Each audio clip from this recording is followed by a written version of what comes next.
One, two, three. Hi angels, hi my loves. It's LV Lux Girl back again with another video. So in today's video, I wanted to do a part 2 follow-up to my video on tips of buying pre-loved Louis Vuitton bags. I am in no way an expert of any kind. I'm just sharing some of my experiences with things that I have done to purchase off the pre-loved market. If this is something that you're interested in, then go ahead and keep on watching. If not, click off the channel now. And if you like videos like these, then remember to like, comment, and subscribe on my channel. So basically, go back in my channel history and try to search for and look for that part 1 of the video. I'm going to try to cover a few things that I didn't cover in part 1. And I don't know, I may be a bit repetitive, maybe a few things I did cover in part 1. So this is I'm just speaking to you guys from the heart. I am not perfect. I am not an expert on Louis Vuitton bags. So don't, quote me on my every word. Don't hang on my every word. Just know that I'm trying to offer up some advice for things that I have gone through while purchasing on the pre-loved market, and maybe it can help you when you decide to purchase or buy a bag. Okay, so basically what I wanted to talk about and cover a little bit really quickly again, I don't want my video to be 20 minutes like the last one, so I'm going to try to speak a little faster and just get through this. I wanted to talk about condition of the pre-loved bags. These bags are pre-loved, pre-owned bags. They're going to have flaws. They're not going to be perfect.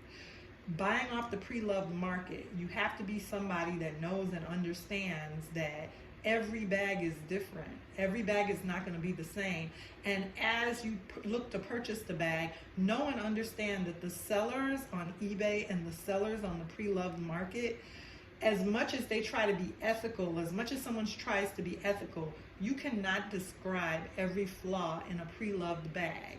It's subjective. It's what the person and the individual likes. It's what the person and the individual's eyes pick up on.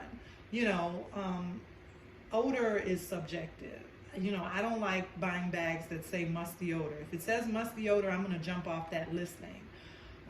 However, some people get a bag and maybe they don't smell anything. They don't detect anything with their nose. Same thing with water spots. Some people may see a bag and think that bag has too many water spots for me on the vachetta. Somebody else might get a bag, a pre-loved bag, and think, well, it's okay. I can live with the water spots that bag has. That doesn't bother me. Some people might not like darkening of the vachetta leather or the patina. For example, on this is a Keep All 45. The handles on my Keep All are pretty good. They're not very dark. It has a little bit of darkening, but it's not too much. Then you have some Keep Alls that are extremely dark at the handle, because that's where people handle them. That's where they're holding it. That's where the sweat or the lotion from their hands is going to transfer over on. So that's going to be subjective. That's going to be up to you when you pick a Speedy or a Keep All, a bag that's a top handle like a Louis Vuitton Alma. That's a sack plat. The bags that have top handles, that's going to be up to you to decide which handles, okay, I like that one. Okay, I don't like that one. So back to what I was saying about, I purchased most of my pre-loved bags off of eBay Japan sellers. Some Japan sellers are going to go in depth. They're going to try to describe every flaw. They're going to describe so many flaws you might think you don't want that bag. And the reason they're doing that is to cover themselves. They're trying to cover themselves. Some Japan sellers will say the bag, in the description will say the bag is junk. They'll describe it as junk. Whereas you look at it and you're like, okay, it still has a lot of wear left. I'm still interested in that bag. They sell hundreds of bags all the time on eBay, and if you look in the description box, some of their description will say junk, and people are still bidding and buying on those bags. It doesn't mean that the bag is really junk. It's just that they're calling it that, and they're saying that because they know they can't describe every single flaw, and they don't want you to get it and then try to re-round on them and do a claim or a dispute on eBay. So they're covering themselves by saying that. Also, sometimes now you will get some that don't describe enough of the flaws. They might not put every little detail in the description box. Then when you get the bag, you might be a little disappointed because you might be like, wait a minute, they didn't say that bag had that water spot. They didn't say that bag had that crack. They didn't say that bag had a slight odor. They didn't say that bag had a wonky zipper. So there's different things. You have to know what you want. You have to be confident as the buyer and know what you're looking for in the item. And when you get the bag, you have to know that it's a vintage bag and it's going to have flaws, and there may be a crack or darkening in some area of the bag. You have to purchase it and be comfortable with that and carry the bag with confidence. I'll give you a good example. This bucket bag GM that I have right here, I purchased it. I want to tell you something about that bag. Before I tell you about that bag, let me say that when I'm purchasing off the Preloved market on eBay, sometimes I pay $500 or so for a bag. Sometimes I want a good price, a good bargain. Sometimes I query. A good thing to do, put your price point in the price box. When you go to the listing, and there's a section where you could go to format, and it's going to ask you what's the max amount you want to pay for that type of bag. So in this instance, let's say I would put Louis Vuitton bucket GM bag, and the most I want to pay is $300. Then all the $300 bags are going to come up, and you're going to pick and choose based on different flaws which one you can live with and which one you want. Now, if you have $1,500 to spend on a GM bag, of course you're going to get a more better GM bag with less flaws. But if you're on a budget like me, when I have the bags that I have, and I don't have a grandiose collection, but I have quite a few, the way I've been able to get some of them is because I'm budgeting. I'm putting a certain price point in that bracket that I want to spend on that particular bag. And some of my bags I pay only a couple. I've paid about $500. One particular bag I paid $1,000 for. A lot of my bags I paid $300 for them. That's an affordable Louis Vuitton Preloved bag, in my opinion. And it's going to have flaws. It's not going to be perfect. Like this bucket GM, for instance. So you're looking at it from the front. Let me move it over so you can see. It looks good. It looks okay. But then let me show you a flaw on it that I accepted. You can see right here, it does have a mark. It has like a darkening spot right here on this side. That doesn't bother me. That might bother the hell out of somebody else. So they wouldn't want to accept this bag. But the price that I paid for this bag was under $300. I was willing to live with that one flaw on the bag. Everything else on the bag is okay. The underside is okay. This bag, it's a little bit better for some, as some bucket bags go on the inside. It's not sticky, it's just a little wrinkled.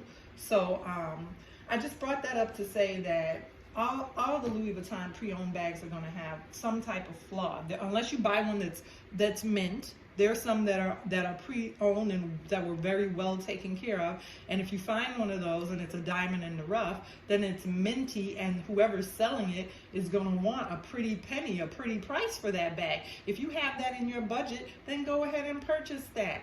But for me, in my budget, like I said, some of my bags, I wanted them to be under $300.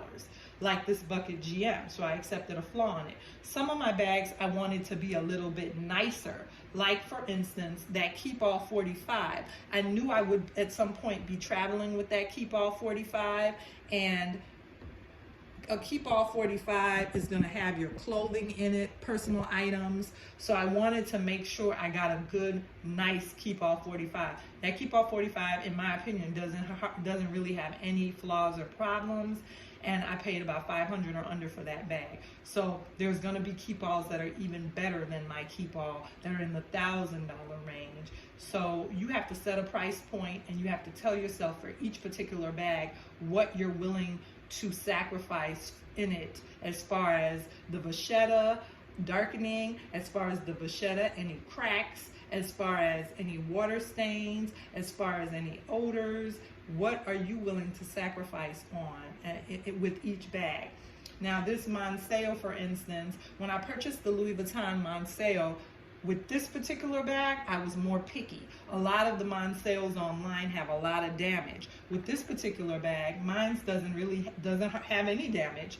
And I paid more. I paid a little bit more for this because I wanted a good one. I wanted to make sure. So there's certain bags that you're going to want to pay a little bit more for, that you're going to, want a little nicer one or minter one. And then there's certain bags that you're going to be willing to accept some flaws in it, like my bucket GM, and you'll be willing to, accept a few flaws to get a little bit of a lower price.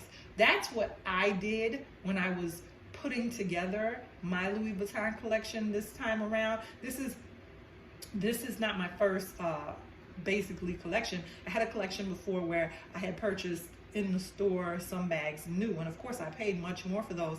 And this time around I sold those. I had financial obligations and other things going on in my life, and my bags weren't my priority at one point, and so I sold off some of the bags in my collection, and paid bills, did different things with that money. So this time around I wanted to do it more sensible, in my opinion, and because I love the bags, and of course I'm gonna always be a bag lady. I started out one, I'm gonna die a bag lady. That's something that I'm always gonna love. It's in my blood, it's in my veins. So to do it affordable for me and not put myself in a financial bind, then I have to do sacrifices. I have to be methodical. I have to think about how I'm going to do it and how I'm going to spend and be smart and budget. And I would like to think that a lot of people are like that as well. Unless you are if you have it and that's your budget, and you have it like that, then go ahead.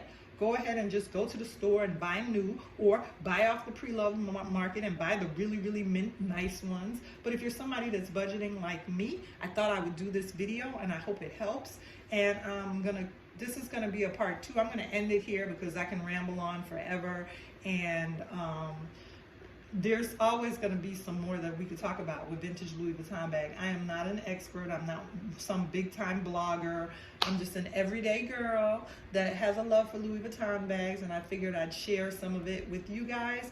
If you like videos like these, remember to like, comment down below, and let me know if you're interested in more videos like these, and I'll go ahead and bring out a few more bags and talk about a few more bags on Louis Vuitton.